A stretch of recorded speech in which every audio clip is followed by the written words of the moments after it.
Why is the fact our perception, senses, and memory, having always been vulnerable to confusion and deception, ignored?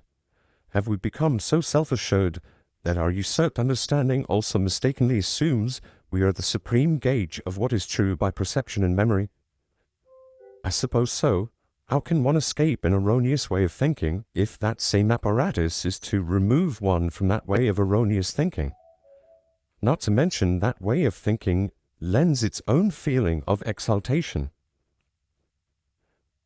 I think out of frustration for those who see through this so-called effect, they'll chalk it up to nothing more than poor memory or simple ignorance.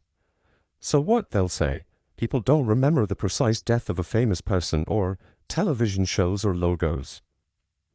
And again, it's collective because we have the greatest target of exposure of the same experience or event. If mismemory is involved due to misinformation or common shared human inherent trait of processing things a certain way, it better explains why these errors and misconceptions exist collectively. And collectively they should hold judgment before knowing the facts, before having some knowledge to realize real explanations. The problem we have is dilettantism. People start to assume things. They act as if experts on a topic, especially when fashionable or critical to belief. They make wild speculation rather than take the time to ask, what do I know of this? What expertise do I have to be making such a sweeping declaration of truth? The Mandela effect, like most beliefs, affords the individual a moment of folly and blunder based on assumptions of things they know little about, only to emphatically spread the message of a belief across the board's other like minds. Further, the assumptions extend outwardly, so in lacking all skepticism, one takes the word of another when they are casually relaying a casual piece of information. The technological aspects of misinformation timing is also noteworthy.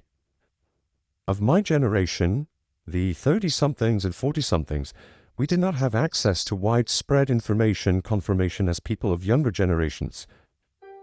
So just imagine the margin of error this leaves for the older generations.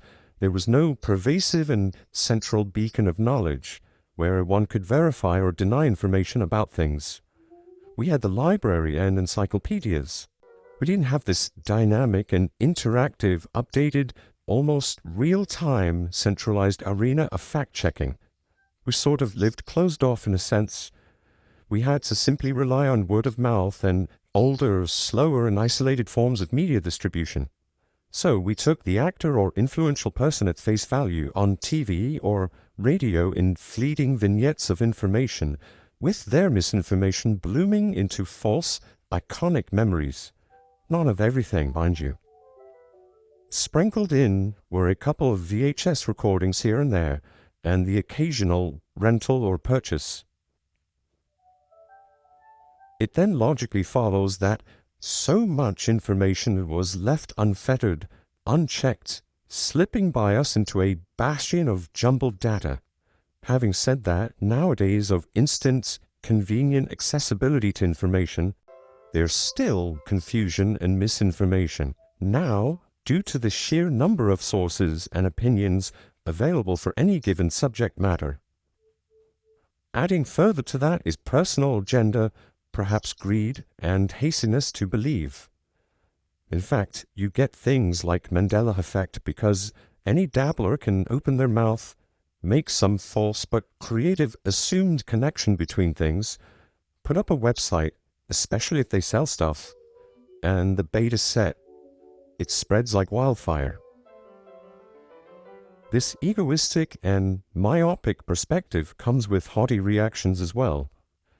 I want to share with you a small bit of analytic information about my video I originally posted about Star Wars and debunking the Mandela effect, illustrating the believer's etiquette.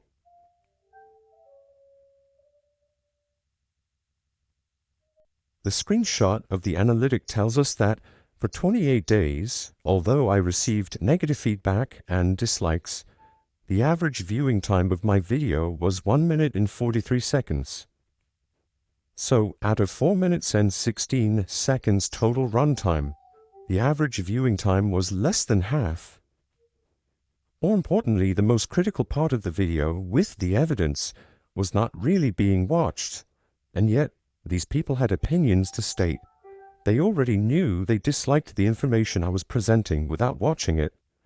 They had their minds made up simply based on the title, Mandela Effect Debunked. Further, in the few handful of comment, discussions, and other videos about Mandela Effect, the believers in true draconian brute force would, without thought, mark my comments as spam. And I think to myself, why would you so forcefully need to remove another perspective? What are they afraid of? Are they that weary to examine what might be true? How could they even think the word truth regarding anything they supposedly know when censorship and shutting out is their reflex? Does what they think stand on its own merit? That's what we're dealing with here. This kind of bias, casual approach, glossing over detail, snap reactions, and apathy for truth are what fuel ridiculous ideas and certainly what sustains them. These very attributes reflect on their research as well. Inadvertent and frivolous is their conduct. Well, why should I really look at the facts and the details when I can jump to conclusions and claim esoteric knowledge of something? This is what we're dealing with. What is not so easily explained is susceptible to untruth. Mismemories, too, seem elusive. They fall prey to the constitution of imagination, but not without bias and perceptual error. And even when this imposed idea disturbs the structure and rationale of logic, it remains acceptable since on the surface it does not violate any mechanistic rule, while it gives the pride a hoist. This is reductionist thinking, however. Missing the forest for the trees is exactly what sustains a ridiculous idea or belief. What perpetuates it further is inspiration and impetus to some practical physical deed or event. For example, if somebody feeds the homeless, a believer would necessarily reassign the deed as a consequence of belief rather than a consignment of that given belief. The individual could have very well done their deed without metaphysical and arbitrary appendage. Although belief can act as a motivator, it's an afterthought in many cases.